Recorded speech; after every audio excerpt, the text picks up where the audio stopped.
بسم الله الرحمن الرحيم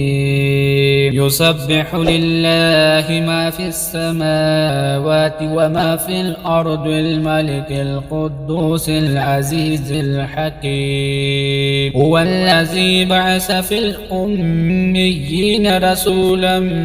منهم يتلو عليهم آياته ويزكيهم ويعلمهم الكتاب والحكمة وإن كانوا من قبل لفي ضلال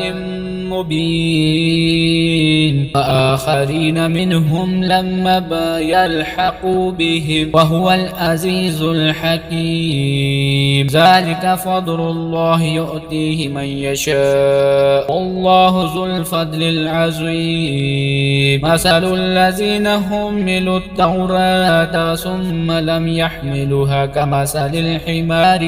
الحمار يحمل أسفارا بئس مثل القوم الذين كذبوا بآيات الله والله لا يهدي القوم الظالمين قل يا أيها الذين هادوا إن زعمتم أنكم أولياء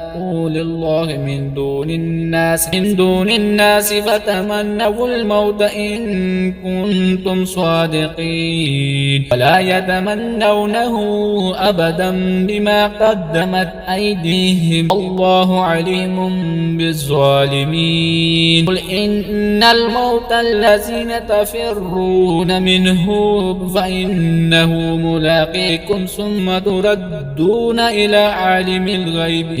عالم الغيب والشهادة فينبئكم بما كنتم تعملون يا أيها الذين آمنوا إذا نودي للصلاة من يوم الجمعة فاسعوا إلى ذكر الله وذروا البيع ذلكم خير لكم إن كنتم تعلمون فإذا قضيت الصلاة فانتشروا في الأرض وابتغوا من فضل الله واذكروا الله كثيرا لعلكم تفلحون وإذا رأوا تجارة أو لهوا انفضوا إليها وتركوك قائما قل ما عند الله خير من اللهو ومن التجارة والله خير الرازقين.